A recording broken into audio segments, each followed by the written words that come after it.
It's my great pleasure to introduce you to the plenary session on the topic of building an innovative and inclusive European economy. What is the role of corporate governance and regulation? And to start with, in the next hour that we will have the Commissioner, Madame Jourová, who will, hold on 1 second, who will speak for... You named my Jourová, bravo. Who is here with us. Now you'll have to do the same thing. Who will speak initially and inspire the discussion that will follow initially, and answering afterwards a couple of questions that we have prepared for her. She will unfortunately then have to leave, and we will reflect on how she has answered our question in her absence for the next half an hour. And our interest will be to not only hear the fabulous insights of Dr. Steve Waygood, please, bravo, as well as Marcello Bianchi, who have certainly something to say and to reflect, but also to get your input. So my job here is to make sure that your voice is heard, and that we have an interesting hour that hopefully will lead us to further insights before we then move into the plenary session. So be active here with me. And without further ado, I'd like to introduce Commissioner Vera Jourová to talk about building an innovative and inclusive European economy. Ladies and gentlemen, I would like to thank Frank Bolt for organizing this conference, which gives an opportunity to share ideas on the important topics of sustainability and corporate governance. At the beginning, what you saw on my reaction, I am, in spite of living 2 years in Brussels, still disciplined woman from the Eastern Europe. So, yes. My colleagues don't like these jokes.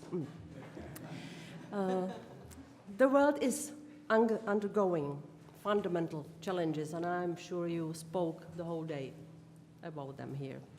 So perhaps it's not wise to repeat them, but still, climate change, economic crisis, demographic changes, and growing inequalities, the spread of new technologies with new models of behavior, to mention only a few. And for us, as politicians, for the societies, for the opinion leaders, this is a very difficult period, I think, which we are going through. And I know that many times in history people said the same thing to themselves. But now I must say we should understand the risks and predict the developments, to predict the positive, but rather and better negative developments, and not to react only, but to be proactive actors to form the future more in the direction of positive development. And I don't know how you are with it, but many times in the recent 2 years, I thought to myself, this cannot happen. I don't believe this could happen. And bad things are happening. I don't know how many of you said this to yourself or to your friends about leaving UK, European Union. And you see, we have it here. And just to name one of the predictable things which happened. So we need to be brave also in looking in the future and looking at these scenarios and to prepare ourselves. And if I mean ourselves, I don't mean only political sphere. I mean societies, I mean journalists, opinion leaders, I mean people who want to live in peaceful societies.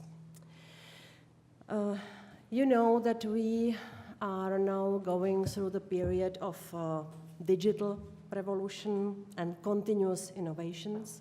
You all know that these innovations are rightly driven by big business, and thus they also have profound effects on certain business models and the workforce, and also these changes can be predictable.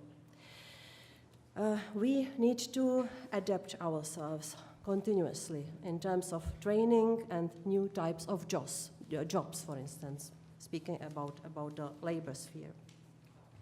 We need to tackle the issue of growing inequalities, which will have a major impact on the economy and on the people's life. Tackling these will provide space for better management of migration flow, which is one of our crucial tasks now. And not the least, social rights abuses in global supply chains are aspects of the globalized economy that need to be tackled. Against these trends, it is only natural that there is a growing sense of urgency across the globe to act by building more sustainable economies and societies. Sustainable in the sense of ready for the future changes. The private sector, as an engine of economic growth, has a large role to play in determining whether the growth it creates is inclusive. For long-term growth, competitiveness, and sustainable prosperity, we need well-governed companies that are resilient, responsive, and responsible. These companies will easier be able to adapt, manage risks, and benefit from the new generation of opportunities that arise. Also, we need investors that deploy finance in ways that create dynamic, inclusive, and sustainable economies, and in turn reward the owners of capital. Ladies and gentlemen, our key policy objective should also be clear: make sustainability be Europe's competitive advantage. To get there, we need to reform. In the aftermath of the financial crisis, the new EU rules have been introduced, such as the Non-Financial Reporting Directive and the revision of the Shareholders' Rights Directive. They are important foundations for more responsible investment and sustainable European corporate governance. However, more needs to be done. The recent Commission's communication on Capital Markets Union of the 14th of September sets sustainable finance as one of the priority areas for future work. You said I have to leave soon. It's not yet, no. But in case you have questions on this specific issue related also to sustainable financing, I have my colleague here, Mr. Jerum, who knows everything about it. So please feel free to ask him. So back to the Capital Markets Union. As part of this agenda, we held a very wide public consultation earlier this year. It asked questions about the market and regulatory barriers that discourage investors to take environmental, social, and governance matters into account. The results of this consultation will soon be made public, but allow me to already point to some of the main views which we collected. Firstly, the consultation confirms that despite some recent progress, integration of environmental and social governance principles still remains the exception in an investment universe where the focus is mainly on the short term. Many factors appear to contribute to short-termism along the entire investment chain, which involves pension funds, insurance companies, asset managers, investment advisors, brokers, investment banks, credit rating agencies, and so on.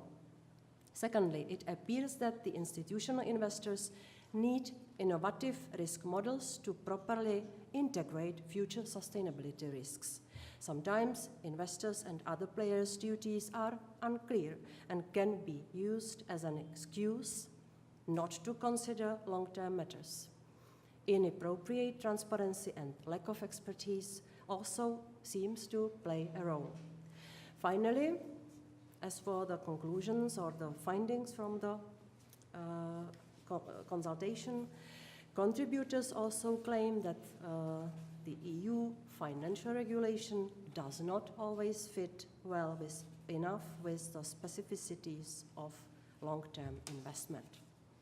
The lack of reliability, comparability, and quality of company disclosures around environmental, social, and governance matters was considered to be an important barrier. Overall, the consultation shows that the markets do not manage to sufficiently internalize environmental, social, and governance risks and respond to its opportunities. Many stressed that the transition to mainstream sustainable investment needs to be appropriately supported and called for actions to resolve problems. The Commission continues to work with experts and, as concluded in recently adopted communication, will take further steps. And also, what is important, to go to the events like today's conference, to speak with engaged people like you are here in this room, and to get more intelligence, more information, more inspiration, to be sure that our future steps will be the right ones. Thank you. Thank you.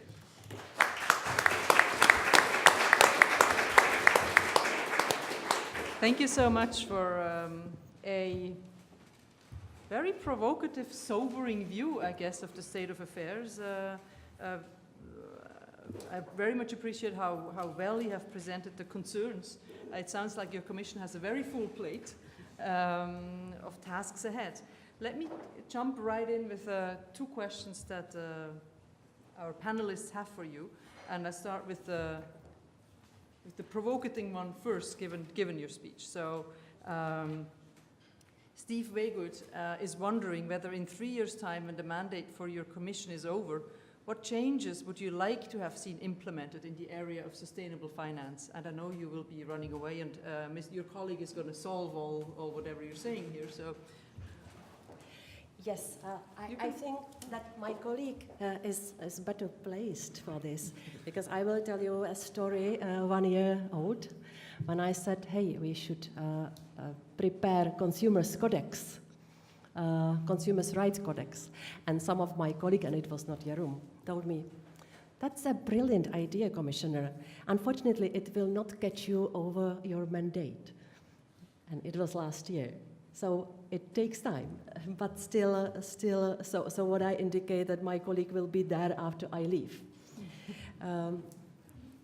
My aim now is to bring into life the directive on the information about the environmental and social responsibility. You know that this is just waiting for implementation, and I think that implementation is as important as creation of new regulations.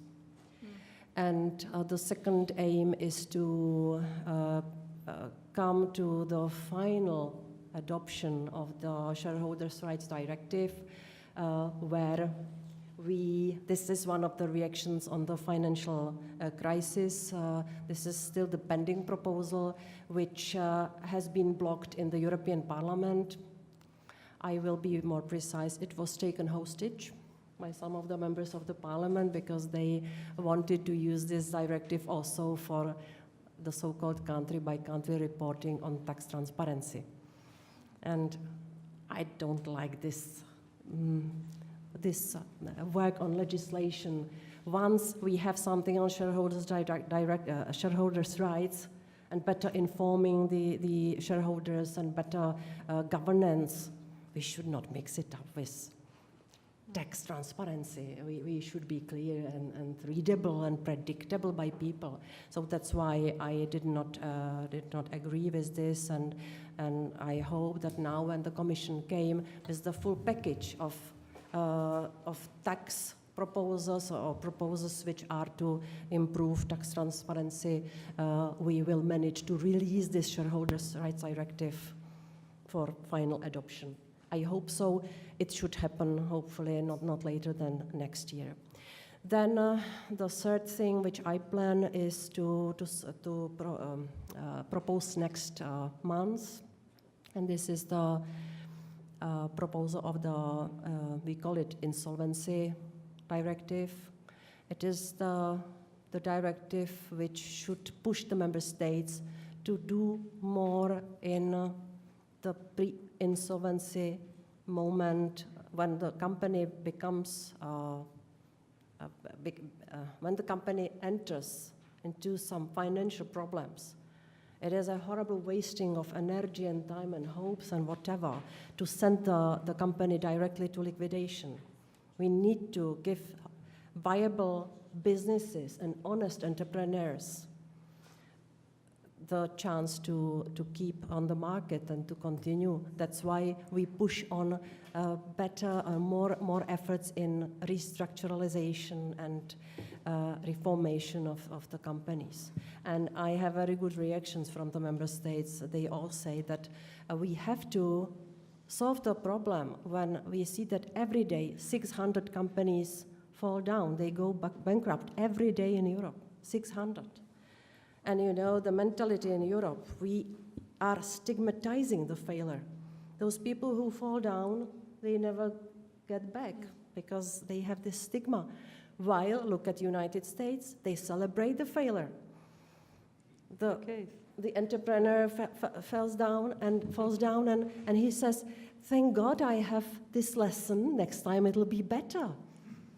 Thank you, wonderful. So you have many so some other objectives things. to come. Of course, I don't want to go into the whole tax transparency package and these things. So we have plenty of these things in plan. Super.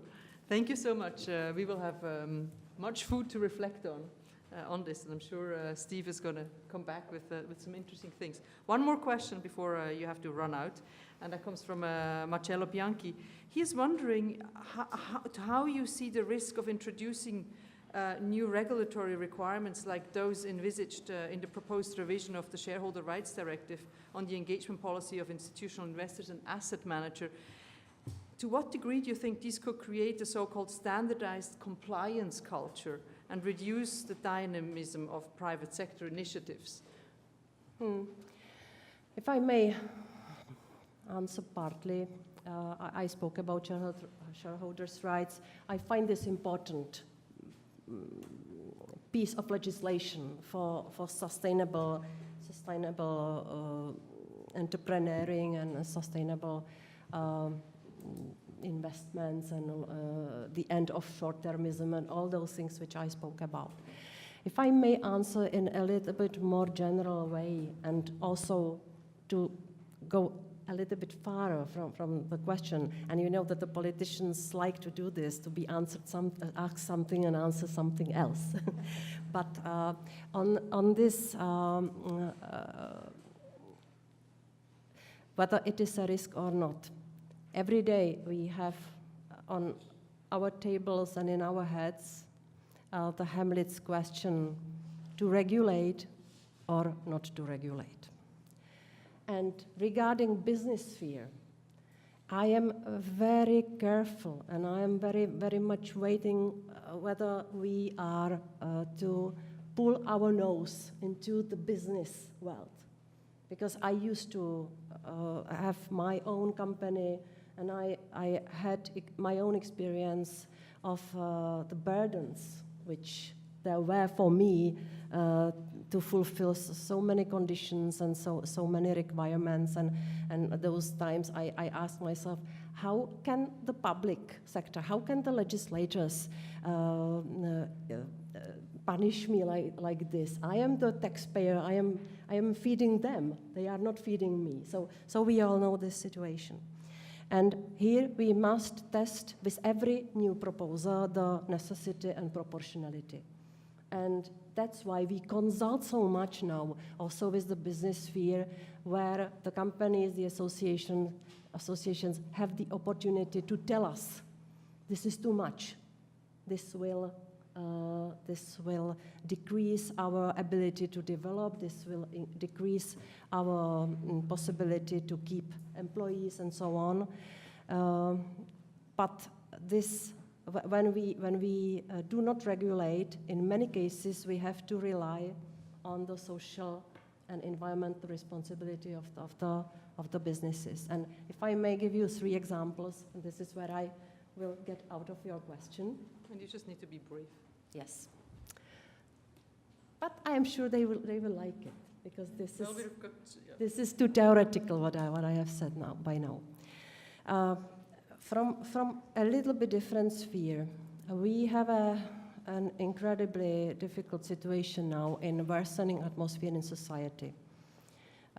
Recruitment for terrorism, radicalization, growing extremism, hatred, it is something which is mainly running online. And online world has been mastered by private companies. To name the four big ones, I don't have to do it, but just to illustrate: Facebook, Twitter, Google, Yahoo. These companies rented a public space, and the people, believe me or not, think that in that space no law should be applied.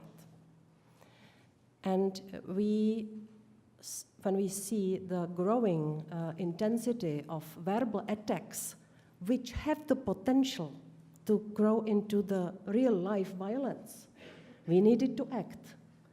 And so that's why I started a dialogue with those big five, including Microsoft, and I was pushing them to mobilize their social responsibility, to admit that they are the part of the problem, so there must be the part of the solution, and to agree on the code of conduct, which tells, among other things, that within 24 hours they will delete all the open calls for hate and for violence.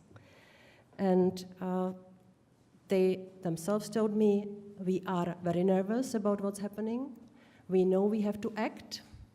And we are grateful to the Commission that we can do it on a voluntary basis. And they know that if they do not act, we will have to regulate. Another short example, women on boards. You know that we are pushing for adoption of this directive. Without this Women on Board directive based on quota for women, we would never achieve the 30-40% of women on boards. Without this, we would achieve 30% in sometimes 2050. And where a quota is highly unpopular measure, but where the member state has such a law, then the quota is achieved. So this is the example where it does not work without regulation. The third short example, and last one, Volkswagen case. Another example of illustrating a different situation. We have the rules in place. They are very strict and they are clear, and still the company breached these rules. Now they declare we have not breached. And we have to act, and we have to make the regulations and the rules even stricter as for the technical testing. But when I now deal with Volkswagen case, because I am pushing Volkswagen to repair the cars and to bring them into compliance with the technical requirements given by the law, I am thinking about whether this is not, and I want to be well understood now, but the present from heaven, that this case caught us unequipped for each individual owner of the car to have the compensation. In America, they got their compensation. In the European Union, the people can only go to the court individually. Here is no collective redress possibility. So coming more closer to our topic, I think that the regulation, if necessary, is okay. Stronger push on own social responsibility and environmental responsibility of businesses is okay. But what we need is giving the individuals in Europe more chances to defend themselves and to take also their responsibility. And I am afraid that what we are doing in Europe, that we try to regulate everything, we are a kind of spoiling the people, telling them, be relaxed, we will come with a magical regulation, which will protect you. So we do it in the data protection sphere. I am responsible for data protection. And I never said to the people, look, we are coming with a regulation which will protect your data 100% in 100% cases. You are the first ones to be responsible. You must be careful where you send your personal data. With consumers, I am sure that consumers are not people who are not able to care about their things, but we need to equip them, and we need to trust them more. And I can name many other spheres. So this is my way of thinking, that there is the triangle, also informed and responsible individual. Thank you so much, Commissioner Jourová.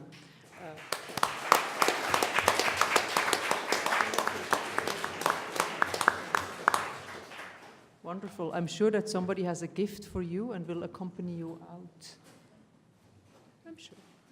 The gift is that I can leave. Exactly. No. Thank you so much. Really appreciate it.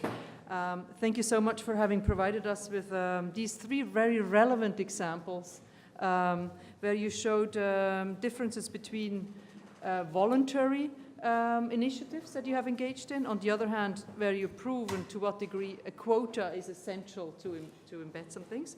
And thirdly, the Volkswagen example, where mostly you were forced into a reactive position, where you say, well, the individual needs to have stronger power to collectively address their concerns. So thank you very much. Wonderful. I'm sure this gives us quite some food for thought. And with this, we are smoothly transitioning to two further inputs. Feel free to reflect on what the Commissioner has said as you start or at the end, as you wish, as you're comfortable. We look forward to first hearing Marcello Bianchi starting with his reflections. Please. Thank you very much. I think that it was clear in the presentation by the Commissioner that it's very important to put the corporate governance debate in the sustainable growth perspective. Because in the past, corporate governance was too often considered as a goal per se, while obviously it is an instrument. It is an instrument for growth. This means not only growth from a macroeconomic perspective, so the policy that the government can put in place, but mainly as a micro dimension of growth. So the role of companies in creating a sustainable growth. In this perspective, I think it's important that the European Commission put some initiative within the larger context of the Capital Market Union, which is the strategic project of the European Union toward growth in our area. This is the same perspective that has been used also from the OECD, that, as you know, is the international standard setter in corporate governance. From the very beginning, the principles on corporate governance were aimed to create policy tools for policymakers to create the conditions for growth. So to access to the capital market, to allocate efficiently the resources, and to also reallocate when it is necessary. As you know, probably the OECD principles have been revised last year, and the main driver of the revision was to have this long-term perspective of growth in mind. This implied also to intervene on some part of the principles that were very strictly related to the stakeholder role in corporate governance.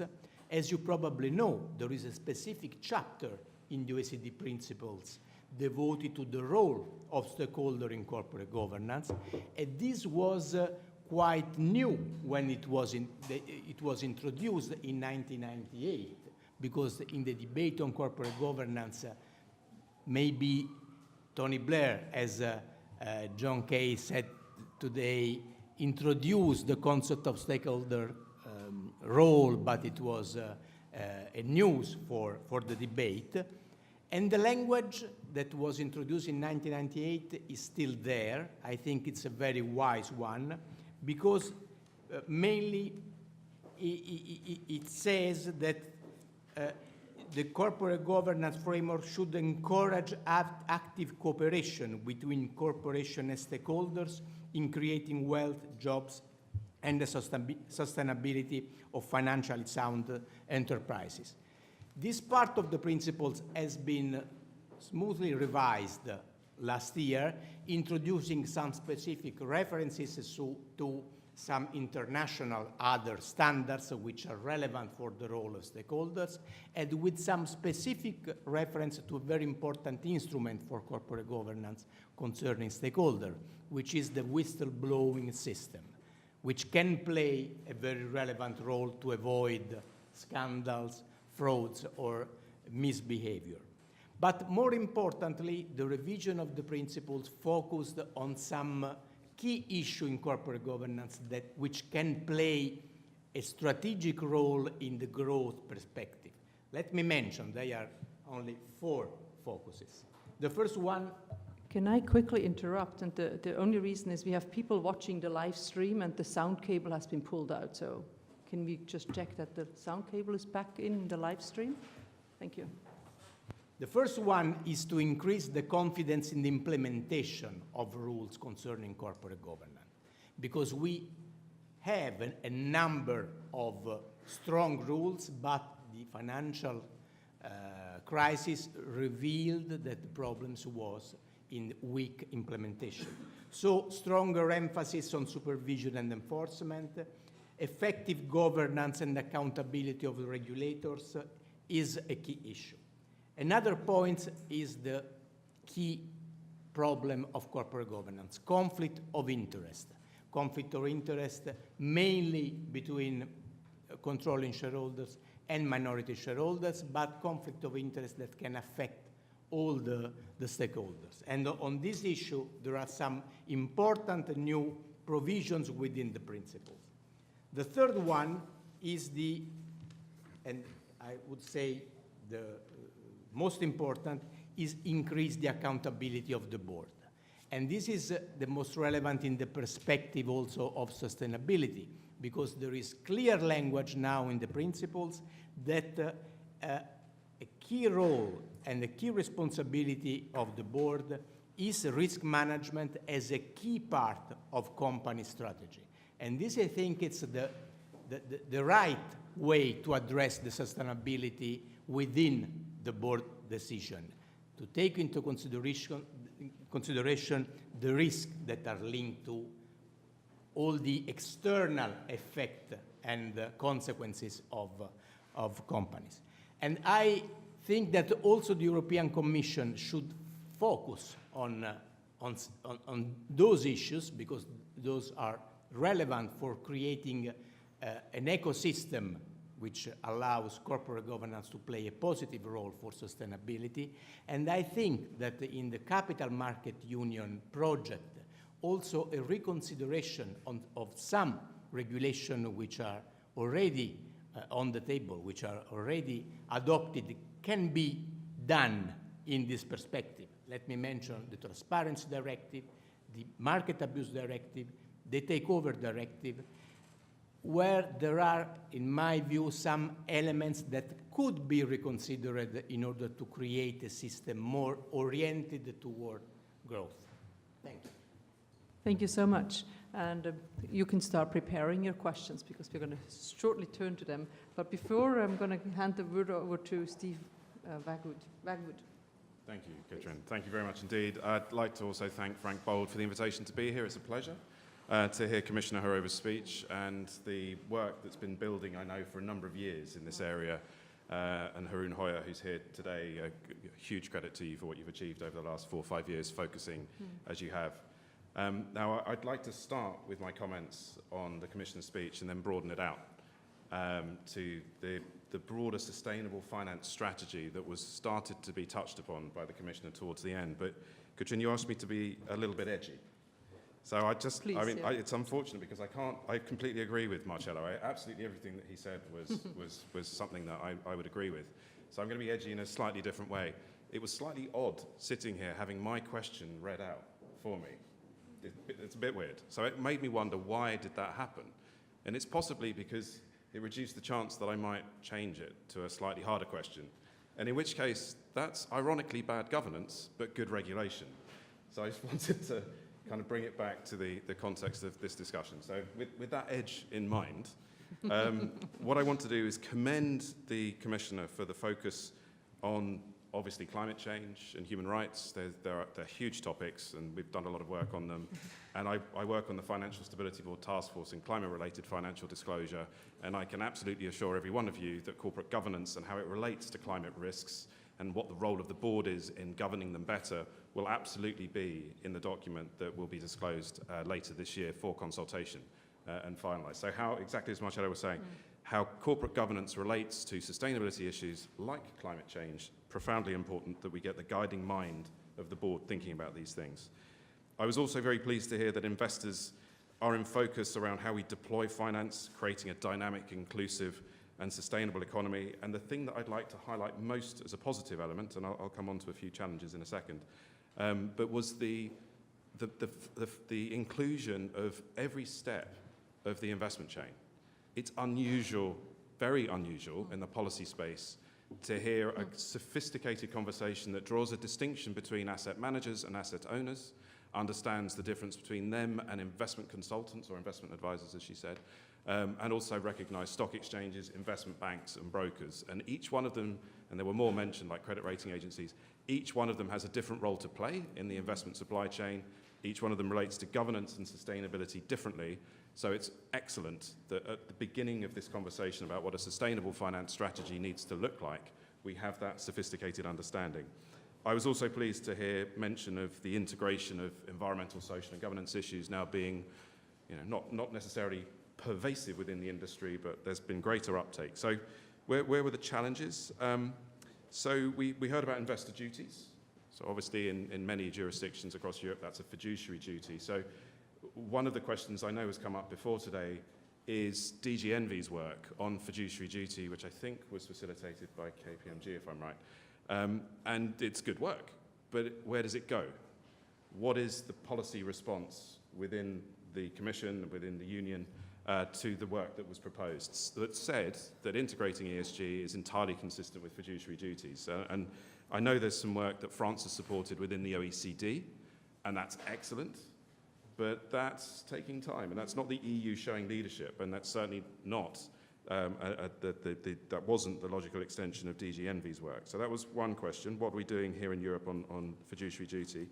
Another, we heard Dombrovskis, when he became FSMA Commissioner, talk about the need for a sustainable finance strategy. Fantastic, absolutely. And the thought that an expert group would be set up. Also excellent, because that will include a lot of stakeholders. We've more recently heard that language reduced. If you watch it carefully, and I'm a bit of a nerd, so I do, we're now hearing green finance. Green finance is not the same as sustainable finance. Dombrovskis was originally talking about the need for a sustainable capital market union, something we've been calling for a few years. We don't just want it to be sub-reduced to green finance. A focus on that will lead to unintended consequences elsewhere. It needs to be a holistic picture, building, as Marcello was saying, building on this, the Shareholder Rights Directive, the Non-Financial Reporting Directive, the work on COP21, the Horizon 2020. There's a whole flotilla of different policy initiatives underway within Europe that could be built on sustainable finance, not just green finance.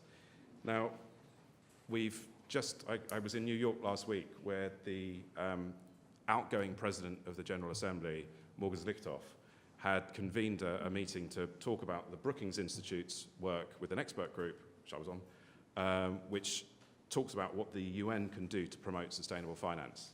Now, what's really very good is obviously the G20 has been talking about roughly similar things this month. We've had the UN now say that the new incoming president of the General Assembly will focus on this at the same time as Europe has said roughly the same thing. There is an unprecedented generational opportunity to try and restructure the capital markets so that they are put on a more sustainable footing, and we deal with the tragedy of horizons, which Mark Carney has been talking about, not just in the area of climate change, but of course including that area. So what matters to us is, as an insurer, exposed to many of these risks, as an investor that's long-term, equally exposed to many of these risks. What matters to us is that opportunity is taken, and it is ambitious, and it is speedy. Now, I don't yet know how quickly the expert group will conclude, but I have been involved in other expert groups before. One started in 2012, and the directive that it spawned isn't actually coming into force until the beginning of next year. So let's think about the ambition and timeliness. We've got 3 years, really, to do this right. And so what we launched yesterday, and forgive me, it's Aviva Sustainable Finance Toolkit.com. That's Aviva Sustainable Finance Toolkit.com, and there's hard copies here. There were about 40 copies. I can see a lot of you've got them already, but they're by the cakes. And that toolkit includes a dozen or so ideas for how the Commission could put the economy onto a more sustainable footing. And it's the green cards, and I won't go through them all now, but one final thing I'll say, wouldn't it be wonderful to take all the data that exists that companies disclose? Really, literally, tens of thousands of companies now publish something. Thousands of it is okay. And actually bring that accountability to the transparency. We as investors benefit from analysis of corporate disclosure. Unless you pay for it, you can't see it. So ironically, the analysis of transparency is not public, is not transparent. If we were to build benchmarks, corporate league tables that rank companies sector by sector against the Sustainable Development Goals, that then create the race to the top, generate sustainability into the competitive sport that it should be, we can build those benchmarks based on the data that does exist, but we need to do it in a credible, robust, open way, inclusive of a range of stakeholders. And then when we publish the league tables, make sure those investors that own the laggards do something about that. Steve, thank you so much. Wow, I asked you to be edgy, and I just absolutely love everything both of you have said. This is really, this is really out there. I love the fact that you have differentiated between green finance and sustainable finance, something that is dear in my heart as well. Maybe in preparation for questions from the public, let me just ask one question myself, so that that you can get ready with yours. Marcello, you are presenting the Association of Italian Joint Stock Companies with this invitation for transparency, which I think will bring more, which could tremendously speed up and accelerate the change that you have mentioned as this generational opportunity. What do you see as possible? How would you pitch that to your Italian joint stock companies? There is a strong trend toward the increase of transparency with respect to all the aspects of the company's behavior and strategy. Mm-hmm. And in this increase, the focus on sustainability of companies is a relevant one. And there are a lot of initiatives of self-regulation in this area. For example, the Corporate Governance Code in Italy has been revised 3 years ago in the direction I mentioned before for the OECD principles, increasing the responsibility of the board toward risk management, taking into consideration the sustainability of the company. This, I think, it's a very important one, because the board accountability is a key issue, because it implies incentives and risks for the board members. And it's not so difficult to increase transparency. What is important is to consider those issues within the strategy of the company, to incorporate the company. And I think this process is going. My concern that I raised in my question to the commissioner is that too strict regulation imposing behaviors or even too much transparency according to a specific models can block the dynamism of private initiatives, because the risk of compliance culture, I think it's very, very relevant. And we had such problems with respect to the Corporate Governance Code in the past. Just to tick the box was an attitude. And when we increase the burden of rules on those, this risk, I think, can increase. Thank you. Let me turn over to questions in the audience. Who has any burning questions that you would like to ask these two gentlemen? Well, I'll continue with mine in the meanwhile, if there are no questions. I know that Steve, you wanted to respond as well. To the same question you No, just asked? and you were trying to I don't know, you were signposting me, I don't know. Yeah, I was actually signing that I thought the audience might have questions. Okay. We've got 10 minutes left. Mhm. Really? None of you've got any questions? Surely that's not true. All right, somebody, I see a There hand, we so go. at least come up, speak up. There's a couple of questions. All right. Okay. If you speak up, there's a microphone coming your way. It's coming. Thank you. And make sure your questions are as edgy as our panelists are today.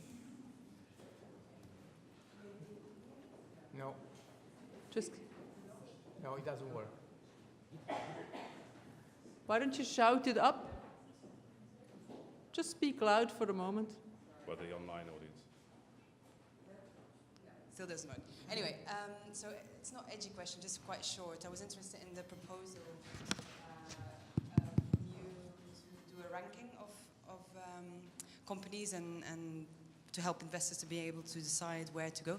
Just wondered whether you had any ideas which institution could host such a ranking, or where does the credibility come from that such a ranking is actually valid for investors? I mean, I'm from Oxfam. We set up Behind the Brands campaign. We do a ranking of food and beverage companies, but it's obviously we are an NGO, and I presume that wouldn't necessarily be the kind of key credibility factor that you're looking for. So I'm just wondering if you have any thoughts on that. Thank you. I'm just going to opportunistically jump in here as we've got Oxfam there and ranking, because we want Oxfam on board of helping us to do a new business school ranking. So I want to talk to you afterwards. All right, would you like to answer the question? There's a couple of back and then I can answer them all. Okay. Don't mind. If you want me to get that one, I can. Please. Hi, Sebastian Godino with WWF European Policy Office. It's a question to Steve Waygood that I forgot to ask you yesterday.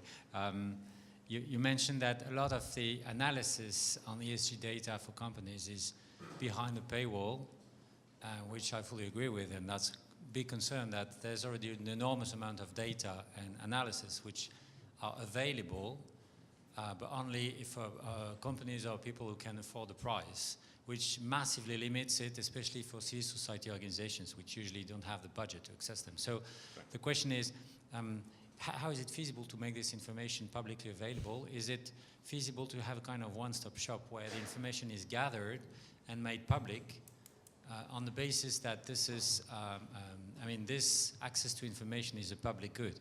That would potentially require, I'm afraid, that somewhere public authority or public institution pays a private data provider for providing these data and updating them. But it would probably be far less costly to have this than, for example, to have the European Commission paying Bloomberg and related terminals to make the information public, instead of forcing every single company in Europe and in the world to disclose the data which is already gathered in different proprietary databases. So how is this possible concretely?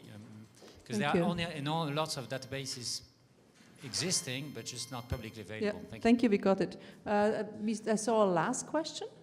Is that true? There was somebody else? Yeah, please. And then I'll let you choose to which question you would like to respond to. I was hoping they would respond to all of the questions. Beate Schorfeld, University of Oslo, thank you very much for your presentations. I very much enjoyed them, especially the call for the EU actually taking the lead. But since we also have here the chairman of the the chairman of the OECD Corporate Governance Committee, we've heard that the Commission is reticent to start on new regulation. But what about the corporate governance codes? When is the OECD and the national corporate governance committees going to start on actually integrating sustainability issues properly into the corporate governance codes? We have quite a good OECD guidelines on multinational enterprises, but only recently has the OECD corporate governance codes actually engaged with that at all. And corporate governance codes in aggregate still very much supports shareholder primacy. So how about starting with the self-regulation of the investors and getting that up to speed? Thank you. Thank you so much. Steve, would you like to start? Sure. Sebastian's question about the paywall, the one-stop shop, the public good elements of this and who's going to pay. So we've built, actually, I don't know how many of you are familiar with the Ruggie framework on business and human rights, but it takes the Universal Declaration and it makes it into something that applies to companies. But it was a set of principles. We were frustrated that it didn't actually have an index or a benchmark ranking them. So Aviva convened a group of a few hundred stakeholders, and over the last few years we've built a public ranking. We've got the methodology out there, corporate human rights benchmark. Have a look at the websites, you'll see the criteria. And we'll be publishing the results in March for free. Now, we've helped fund it as Aviva. We also had funding from the UK and the Dutch government and a few foundations. So in terms of a business model, you're absolutely right to say who pays for it. I think the EU could. There's enough funding. And I honestly think, and I know this is going to sound like a lot of money, but it actually isn't, you could do this, you could build an institution with about 35 million euros. Now, that is a lot of money, but if you think about what it will be doing and the benefits to development, the Sustainable Development Goals, civil society, and effectively creating a transparency environment that makes it into accountability, I think it's money incredibly well spent. The development benefits will be profound. I can point to, for example, just the Access to Medicines Index, let alone the Behind the Brands Index, as the development examples. I'll talk to you more about the Access to Medicines Index afterwards. In terms of which institution, Oxfam's work, we launched in the UK the Behind the Brands for you with companies and investors in a private meeting so that we could have that conversation a few years ago, the first time you did the benchmark. We engaged with the companies that you rate, particularly the ones at the bottom. Now, you're right to identify that Oxfam has assumed authority to do that, and I think that's good. But if we were going to create Sustainable Development Goal benchmarks, ideally we'd need to create a new institution that's a multi-stakeholder institution that actually has some kind of authority but is near to, but not actually in the United Nations. If it was in the UN, then it would get ossified by the governance structure of the UN. But there are other institutions close to it that have its authority, for example, the UN Foundation. Now, it is possible that we build, therefore, a funded mechanism. Aviva said that we'd be happy to put some money on the table for these benchmarks, that then over the coming 5 to 10 years, build the criteria, build the methodology, build the ranking, and create that race to the top that really sustainability disclosure should be doing at the moment and is not. Clearly, it matters that the criteria and the methodology are good, and the analysts that we then appoint to do the work are also good. It will be controversial, no question. But at the moment, we're not even having the conversation. And in all honesty, how many of you have read more than 10 CSR reports this year? Put your hands up.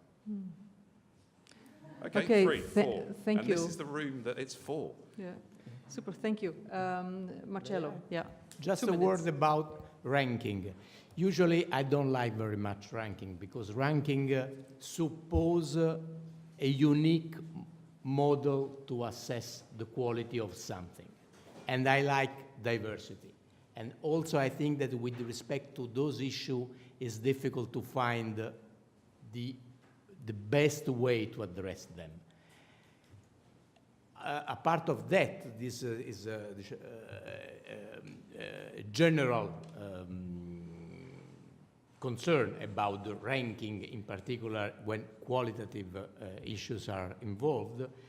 Ranking is also affected by a problem that the identification of standards and the industry of rankers tend to be an oligopolistic industry, with all the problems that we have seen in all the rankers, rating agencies, audit firms, proxy advisors. So I understand the need to qualify, to give judgment, but ranking can be too much.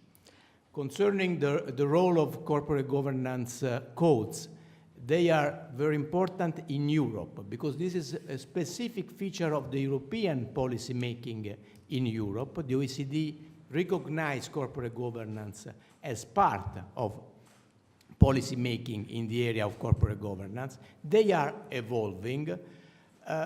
I will be a little bit cautious about the introduction in the corporate governance codes of too many issues, because I think that they have to focus on the corporate governance issues. So, for example, I think what I mentioned before about the responsibility of the board is something that has to be developed, but not to dilute the corporate governance into a generic view about the sustainability of society. I think I'll have to close the panel now, and I think looking at us, we have to probably agree to disagree on some of these points, at least as far as I am concerned. We're now handing over to the closing last panel. Thank you very much, Steve Waygood. Thank you very much, Marcello, Bianchi. What I invite you to do in the 3 minutes of change is to stand up and to move a little bit, and I'll guide you through that. So thank you very much.